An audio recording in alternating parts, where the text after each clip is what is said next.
2025 भर्तियों का वर्ष आज ही सुनिश्चित करें अपना सिलेक्शन और डाउनलोड करें तैयारी कर लो ऐप। एसआई भर्ती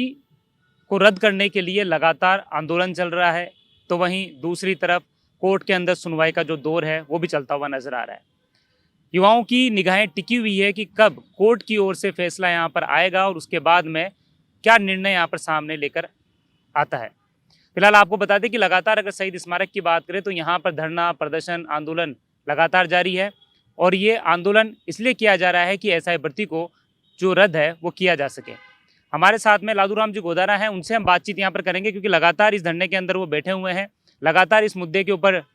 डटे हुए हैं, तो वहीं पर अपनी जो बात है वो सरकार तक पहुँचाने की जो मंशा है वो भी यहाँ पर जाहिर करते हुए नजर आ रहे हैं। तो वहीं पर उन्हें उम्मीद है कि जल्द ही कोर्ट के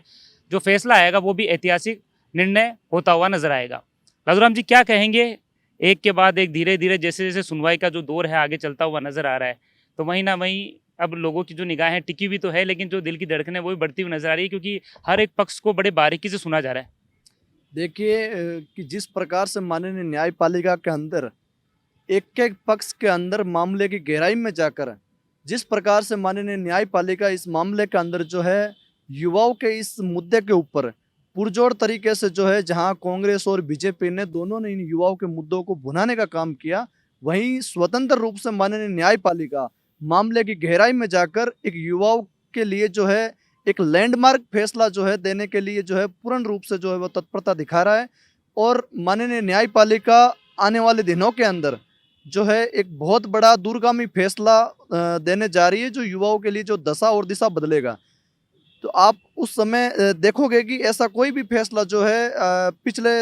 लंबे वर्षों के अंदर नहीं हुआ कि जो पूरे राजस्थान ही नहीं ऑल ओवर भारत के अंदर जो एक मिसाल पेश करेगा कि किस प्रकार जो है आने वाली पीढ़ियों के लिए और युवाओं के सपनों को बेचने वाले लोगों के खिलाफ माननीय न्यायपालिका ने स्वतंत्र रूप से जो है मामले के अंदर तत्परता दिखाते हुए युवाओं के भविष्य के लिए जो एक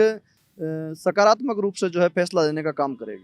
बिल्कुल, फैसला देने का काम यहाँ पर सकारात्मक रूप से आएगा और हम भी उम्मीद लगाकर बैठे हैं कि जल्द से जल्द ऐतिहासिक जो फैसला है वो यहाँ पर देखने को मिले, क्योंकि देखो कई निगाहें टिकी हुई है। क्या लगता है इस मामले में, जब से ये मामला सामने आया है उसके बाद में आपको लगता है कि मामले में राजनीति का जो दौर है वो भी यहाँ पर चरम पर चलता हुआ नजर आया?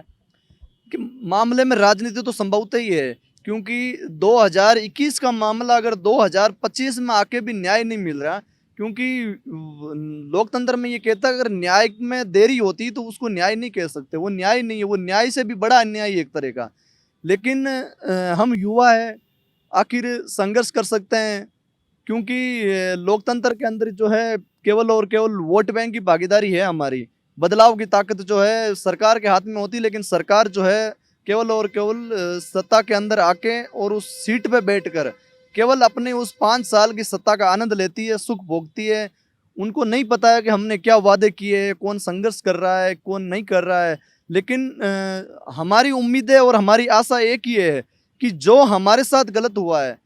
वो हमारे छोटे भाइयों के साथ जो गलत हुआ है, जो राजस्थान की जनता के साथ ये ऐसे थानेदार अगर चुन के आएंगे, जो राजस्थान की जनता के साथ ये जो है तख्ता पलट करेंगे, उनके साथ जो है उनसे वसूली करने का ये काम करेंगे, उनके साथ गलत करेंगे, क्योंकि इनके हाथों में एक कलम होगी। उन कलम की ताकत इतनी है कि ये सही को गलत और गलत को सही बता सकते हैं। तो राजस्थान की जनता को हमने ये धारण कर लिया है कि इन फर्जी थानेदारों को हम उनके हवाले नहीं होने देंगे। और निश्चिंत ही जो है इन दोनों सरकारों ने जिस प्रकार से हमें लूटने का काम किया है, वादा खिलाफी करने का काम किया है, इनको मुंह तोड़ जवाब देने के लिए हमारी आंखें लगातार न्यायपालिका की ओर टकटक लगाकर देख रही है।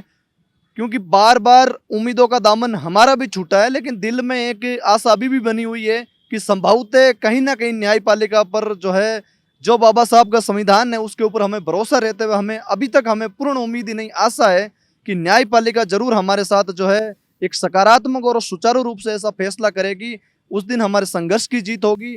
अगर फिर भी अगर हमारे साथ न्यायपूर्ण रूप से जो है न्यायोचित फैसला नहीं होता है तो हम सुप्रीम कोर्ट की ओर देखेंगे, अगर हम दिल्ली सरकार की ओर जो है कूच करने का काम करेंगे। बिल्कुल, जहाँ दिल्ली कूच की आप बात कर रहे हैं तो देखिए, अगर मजबूती से इस मामले को जिसने उठाया है, क्योंकि हनुमान बेनीवाल खुद यहाँ पर धरने पर बैठे रहते हैं और एक जोश भरने का जो काम है वो यहाँ पर लगातार उन्होंने किया है, क्या लगता है दिल्ली कूच क्या जरूरी पड़ेगा कि दिल्ली कूच जाना पड़ेगा या उससे पहले ही आपको कुछ अच्छी खबर मिलेगी? देखिए, आगामी भविष्य के अंदर कुछ चीज़ें ऐसी होती जिसको लेकर अपन कह तो नहीं सकते। अगर न्यायपालिका ने जो है संभवतः अंतिम पड़ाव की ओर मामला चल रहा है, हो सकता है कि आने वाले हफ्ते के अंदर जो है लगभग सुनवाई खत्म करके मामले को सुरक्षित रख ले। तो हम इंतजार कर रहे हैं कि अगर मामला जो है शांतिपूर्वक और गांधीवादी रूप से है, क्योंकि जब मामला हमारा कोर्ट में चल रहा है, सरकार ने यह कह दिया कि अभी भर्ती रद्द करना प्री मेच्योर नहीं है, और सरकार के सामने अभी भी जो है हम सड़क पर संघर्ष कर रहे हैं।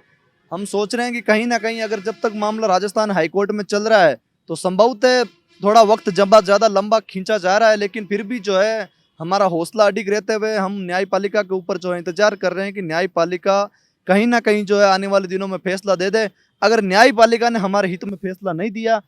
तो हम संभवतः दिल्ली कूच करेंगे, और दिल्ली कूच ऐसा होगा कि जो आपने 25 मई की रैली देखी, युवा आक्रोश महार रैली, उससे भी जो है कि 10 गुना संख्या में लोग दिल्ली कूच करेंगे, क्योंकि राजस्थान की जो किसान और जो नौजवान जो युवा पीढ़ी है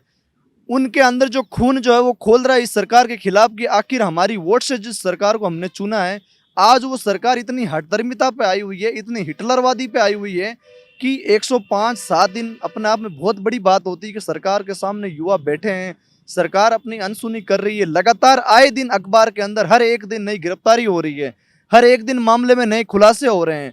आखिर कितनी कालीशाही ये अखबारों में छपाएंगे इस काल कटजोरे वाले मामले की, लेकिन सरकार के मुंह पर रूंग नहीं चैम रही। और निश्चित ही आने वाले समय के अंदर अगर हमारे हित में फैसला नहीं आया तो हम हनुमान जी के नेतृत्व में दिल्ली कूच भी करेंगे और हम सुप्रीम कोर्ट का दरवाजा भी खटखटाएंगे। हनुमान बेनीवाल अपने एग्रेसिव रूप के लिए जाने जाते हैं, चाहे कोई सा भी उनका आंदोलन देख लो, चाहे जब भी कोई बात उनके पास में पहुंचती है तो वो एग्रेसिव रूप से अपनी जो पब्लिक के साथ में, कार्यकर्ताओं के साथ में डट जाते हैं कि ये काम मुझे करना है क्योंकि यहाँ पर अन्याय हो रहा है। अब आपको क्या लगता है, क्योंकि उन्होंने यह भी कहा है साफ तौर पे कि मैं जिस मामले में आ जाता हूँ तो वहाँ पर न्याय पूरी तरीके से लेकर ही जाता हूँ। देखिए, ये आपने सही कहा है, राजस्थान के अंदर ये एक टैगलाइन बन चुकी है कि न्याय की गारंटी हनुमान बेनीवाल, न्याय की मिसाल, न्याय का राजा, ये सब लोग कहते हैं। आप सोशल मीडिया पर आए दिन से देख रहे हो, और क्यों ना कहे लोग, क्योंकि आज तक का इनका एक ट्रैक रिकॉर्ड रहा है कि या तो ये किसी मुद्दे को हाथ में लेते नहीं है, अगर मुद्दे को हाथ में ले लिया तो ये मुद्दे को जो है अपने ऊपर ले लेते हैं, और उस मुद्दे को जब तक वो सफल नहीं होता है तब तक उस मुद्दे को जो है ये अनवरत जारी रखते हैं। और निश्चित ही आज तक का इनका रिकॉर्ड रहा है कि किसी भी आंदोलन में या किसी भी अन्याय के खिलाफ या किसी भी आंदोलन को इन्होंने हाथ में लिया तो उसमें जीत हुई है इनकी। और उसी के तर्ज पर जो है इन्होंने, क्योंकि ये संघर्ष करने वाले वो नेता है जिन्होंने पीड़ा देखी है, क्योंकि नेता वही होता है लोकतंत्र के अंदर जो जनता का वादा निभाए, जिसने अपने जुबान से, अपने मुख से जो कह दिया उस बात को वो अडिग रहे, उस बात पे वो खरा उतरे, उस बात पे पूरा करे। क्योंकि लोकतंत्र के अंदर जो है जनता मालिक होती है, सेवक नहीं होती। क्योंकि जो भी चुना हुआ प्रतिनिधि होता है वो तमाम जनता की जो है कि प्रतिनिधित्व करता है। लोकतंत्र की असली परिभाषा यही होती है। तो उस व्यक्ति को, उस इंसान को ये पता होता है कि आखिर जनता ने मुझे चुन के भेजा है, तो जनता की मुझसे बड़ी आस है उन लोगों की। आखिर वो जाएंगे तो कहाँ जाएंगे, उनकी आस है, उनकी उम्मीद है, वो सब सुख और दुख के अंदर मेरे सामने बैठे हैं। क्योंकि हनुमान जी कहते हैं कि मैं सुख में आपके पास पहुंचूं या ना पहुंचूं, लेकिन दुख के अंदर मैं आपके साथ आऊंगा। और ये हमेशा से होता आया है कि आप देखोगे कि जहां कहीं भी अन्याय की बात होती है वो पहुंचते हैं। नेता हमने भी बहुत सारे देखे हैं, आपने भी देखे हैं। और इस ऐसा ही भर्ती की लड़ाई के अंदर जितना मैं इन पॉलिटिक्स मूवमेंट में, इन राजनीतिक लोगों से और इन तमाम अलग अलग पार्टियों के लोगों से मिला हूँ, मैंने एक चीज़ विशेषता देखी है कि हनुमान जी की जो विचारधारा, हनुमान जी का जो संघर्ष करने का जो तरीका है, सबसे हटकर है। उसका मुकाबला कोई नहीं कर सकता। क्योंकि युवाओं के हितैषी, देखो आप, मैं कहूँगा कि युवा नेता भी खूब सारे विधानसभा में और लोकसभा में भी है, लेकिन हनुमान जी आज इतनी उम्र के अंदर में जो इतना जोश और इतना संघर्ष, और तमाम मतलब एक व्यक्ति होते हुए पूरे राजस्थान की जनता का नेतृत्व करना और इतना लंबा आंदोलन चलाना और हर किसी के लिए हर समय तत्पर रहना अपने आप में बहुत बड़ी बात है। आज के समय में तो इंसान का घर चलाना भी बड़ी बात हो जाती है, तो राजस्थान की जनता का नेतृत्व करना तो अपने आप में बहुत बड़ी बात है। हमने अभी पहले इसी मामले को लेकर जो मानसरोवर के अंदर जो रैली है वो देखा था, मतलब रैली क्या कहें, तो रेला कहेंगे, कि बड़ी संख्या में जो एक ही आह्वान के ऊपर इतनी बड़ी संख्या में जो लोग हैं वो जुट गए थे, और जब तक डटे रहे, जब तक हनुमान बेनीवाल से मंच पे आके जो आश्वासन या समझाइश वहाँ पर नहीं हुई। अब क्या लगता है कि अगर वो देखा हमने दृश्य, और आगे अगर दिल्ली कूच होता है तो मुझे लगता है कि उससे भी और ज़्यादा दृश्य देखने को मिलेगा, क्योंकि कार्यकर्ताओं को हुजूम तो अब दिल्ली की तरफ तो लंबा सफर तय करना पड़ेगा। देखिए जब वो 25 मई की रैली थी, वो रैली नहीं, हनुमान जी का आप कोई भी आंदोलन उठा के देखोगे तो हनुमान जी की एक विशेष बात यही निकल के आती है कि अपनी जनता के साथ, अपने छोटे बड़े जो भी युवा, जो नौजवान किसान भाई जो उनकी रैली में या उनके आंदोलन में वो जो उपस्थित होते हैं, उनके ऊपर आज तक उन्होंने कोई लाठी नहीं चलने दी, कोई भी ऐसी जो है हिंसा नहीं होने दी आंदोलन के अंदर या धरने प्रदर्शन के अंदर, कि जिससे जो है कि पुलिस के जो नौजवान हो या फिर अपने जो आंदोलन के जो साथी भाई हो उनके बीच में जो है ऐसी कोई अराजक स्थिति पैदा हो जाए कि आपस के अंदर जो है लाठी भाटा चले या ऐसा कोई वाटर कैनल छोड़ना पड़े। नहीं, वो रील बनाने वाले नेताओं से परे हटकर एक रियल की भूमिका वहां पे निभाते हैं, क्योंकि प्रशासन को भी पता है, वो नहीं चाहते कि राजस्थान के अंदर जो है ऐसी कोई भ्रामक स्थिति पैदा हो जाए जिससे अपने ही जो है नौजवान किसान भाइयों के साथ गलत हो, अपने ही भाइयों के साथ मारपीट हो, किसी के सिर फूटे, कुछ हो। क्योंकि रील क्या होती है कि 4 दिन सोशल मीडिया पर चलती है, लेकिन जो रियल जो अनवरत आंदोलन होता है, आज एक बात बताओ, हम आज 107 110 दिन से यहाँ पे बैठे हैं। अगर मान लो 25 मई की जो हमारी रैली थी, उस दिन रैली में मान लो कि अगर 2-2 हाथ करवा देते तो हमारा आंदोलन उस दिन खत्म ही हो जाता। क्या होता कि कुछ पुलिस के जो नौजवान भाई है, कांस्टेबल साथी, इनके ऊपर से सरकार का ऑर्डर आता है, ये उस हिसाब से काम करते हैं। हाँ, कहीं कहीं पुलिस भी जो है हिंसक रूप ले लेती है, जैसे अपनी 2-3 दिन पहले यहाँ शहीद स्मारक पर भी लिया, उसमें पुलिस का रवैया बिल्कुल गलत था, क्योंकि वो हमारे साथी भाई थे। लेकिन हनुमान जी के जो भी आंदोलन प्रदर्शन होता है उसमें ये ऐसा कभी नहीं होता। पुलिस को भी पता होता है कि जो भीड़ जो होती है ना, वो आक्रामक होते हुए जो है वक्त नहीं लगती, उनको सेकंडों में आक्रामक रूप ले लेती है। और मंच के ऊपर जब सरकार के लोग या प्रशासन के लोग हनुमान जी की रैली में आ जाते हैं, उससे बड़ी कोई बात नहीं हो जाती। एक बार तो अगर सामने से कोई वार्तालाप के लिए हमारे बीच आ रहा है और वो आश्वासन दे के जा रहा है तो हम भी मानते हैं। ये एक उस व्यक्ति की बहुत बड़ी पहचान होती है कि अगर कोई सरकार या, क्योंकि हमारी जो लड़ाई है वो सरकार या प्रशासन से है, अगर सरकार या प्रशासन का बड़ा व्यक्ति, बड़ा अधिकारी अगर मंच के ऊपर आके अगर वो कमेंटमेंट कर देता है और जनता के सामने वो माइक लेके भाषण दे जाता है, तो फिर सबको एक बार विश्वास हो जाता है कि कहीं ना कहीं हमारी मांगे पूरी हो जाती है और निश्चित होती है। अगर फिर भी कुछ मांगे अधूरी रह जाती है तो हमारा आंदोलन अनवरत जारी रहता है और उसके बाद में जो एक अलग रूप के अंदर हम आंदोलन करते हैं। ऐसे दूसरे नेताओं के आपने आंदोलन या रैलियों में नहीं देखा होगा कभी। दूसरी तरफ अगर बात करें तो ये आंदोलन को लेकर केवड़ीलाल मीणा भी आए थे, वो भी हमेशा इसमें एसआई भर्ती को रद्द करने की जो बात है वो कह रहे थे। बाकी जो नेता है वो अगर कहें तो दबे शब्दों के अंदर कह तो रहे हैं, लेकिन आप सामने नहीं आ पा रहे। लेकिन क्या कहेंगे उन नेताओं के लिए, क्योंकि देखिए आ तो रहे हैं, सोच तो उन्हीं की भी कह रही है, लेकिन मंच पर साफ तौर पर नहीं आ पा रहे। बाकी नेता बचे कहाँ हैं राजस्थान के अंदर? मैं जितना मेरे अनुभव से कहता हूँ, यहाँ तो किरोड़ीलाल जी मीणा और या फिर हनुमान बेनीवाल जी, बाकी सब नेताओं के वेश में जो है बिजनेसमैन है, सोशल मीडिया की क्रिएटिविटी है, इन्फ्लुएंसर है, एक तरह के माहौल बनाओ, जो है लोगों के बीच में जाओ, लोगों से जो है अपन समाज सम्मेलन में जाओ, उनके अंदर उनसे जो है आदर्शवादी रूप से उनसे सामने पेश आ जाओ,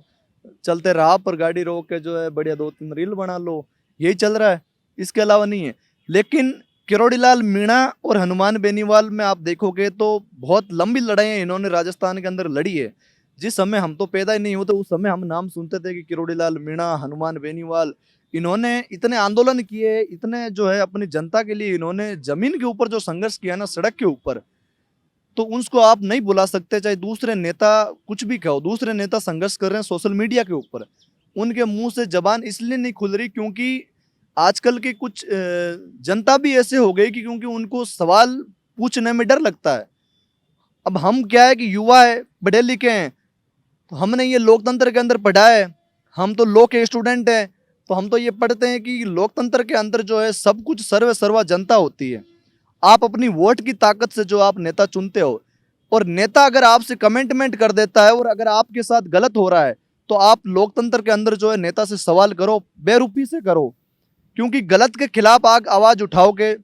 तो लोग आपको बागी जरूर कह सकते हैं, लेकिन सच के साथ जो है सब लोग खड़े होते हैं। और उसी रवैये के ऊपर हम सत्य के साथ जो खड़े होकर नेता से सवाल कर रहे हैं, लेकिन नेता के मुंह पर जो बंद जो ताला लगा हुआ है उसको खोलने का काम आने वाले समय में जो विधानसभा चुनाव होते हैं उस समय उनको जो है आजमाना पड़ता है कि किस प्रकार अगर उस समय अगर हम बोल देते, अन्याय के खिलाफ आवाज उठाते हैं, तो आज ये दिन हमें नहीं देखने पड़ते, क्योंकि आज वो जो है वो 5 साल के लिए है। 5 साल के बाद में तो आखिर आएंगे, वोट तो हमें ही देना है। कांग्रेस ने गलत किया तो आईना दिखा दिया, आज बीजेपी गलत कर रही है तो बीजेपी को आईना दिखा देंगे। मामले गंभीर है, क्योंकि मामले का देखिए अब कोर्ट के अंदर जिस तरीके से एक के बाद एक सुनवाई आगे बढ़ती हुई नजर आ रही है, तो मामले की गंभीरता तो कोर्ट भी जान रहा है, जज साहब भी हर एक पहलू को यहाँ पर सुनते हुए नजर आ रहे हैं। क्या लग रहा है कि अब इस मामले में कितनी जल्दी तक आ जाना चाहिए फैसला, क्योंकि देखिए काफ़ी दिन हो गए हैं, लंबा खिंच रहा है, जैसे जैसे लंबा खिंचता हुआ नजर आ रहा है वैसे जो लोगों की निगाहें हैं या दिल की धड़कनें वो भी बढ़ती हुई नजर आ रही है कि क्या पता ये रद्द होगी या नहीं होगी। देखिए कभी कभी किन्हीं मुद्दों पर क्या होता है कि टू फैक्टर प्रक्रिया होती है, क्योंकि भाजपा ने जो है चुनाव जीतने के बाद में आते आते तो बड़े ही जोश जोश में सब कुछ प्रक्रिया की, इन्होंने रद्द करने के जो है मूड में आकर अचानक इन्होंने राजनीतिकरण के दबाव में आकर इस मामले में जो है अपना पक्ष इन्होंने चेंज कर लिया। लेकिन कभी कभी जज जो होता है वो इंसान जो भी दोषी या निर्दोष जो भी पक्षधर होता है वो जज के सामने जब पेश आता है तो वो जज को एक भगवान के रूप में देखता है, क्योंकि आज चाहे वो जो चयनित पक्षधर है, आज वो ईमानदारी का चोला ओढ़ के बैठे हैं, वो ये दुआ कर रहे हैं कि ये भर्ती बच जाए,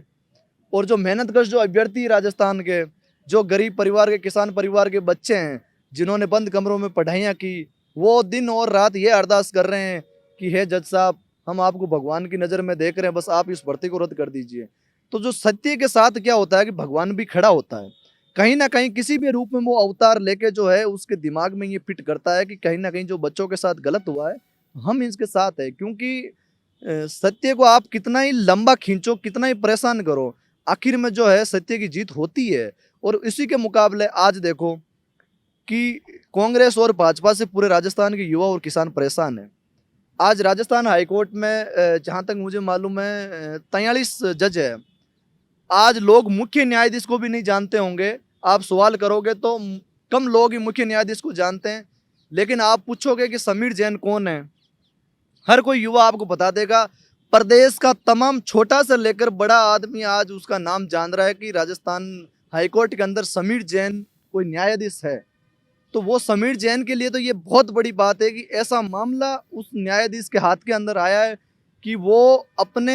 जज रहते हुए इस मामले के अंदर ऐसी त्वरित कार्रवाई करें, ऐसा मिसाल पेश करें एक राजस्थान के अंदर कि किसान नौजवान और तमाम राजस्थान की 8 करोड़ जनता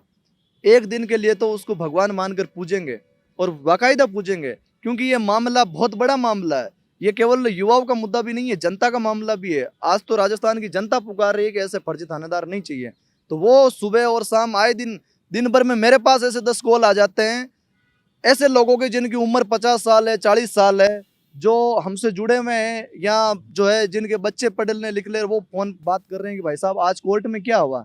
तो मैं उनको पूछता हूँ कि भाई साहब आपने ना SI भर्ती का एग्जाम दिया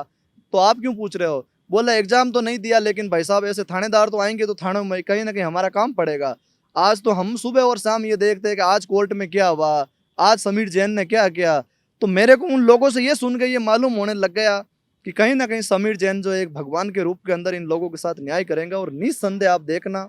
न्याय करेंगे। जी देखिए,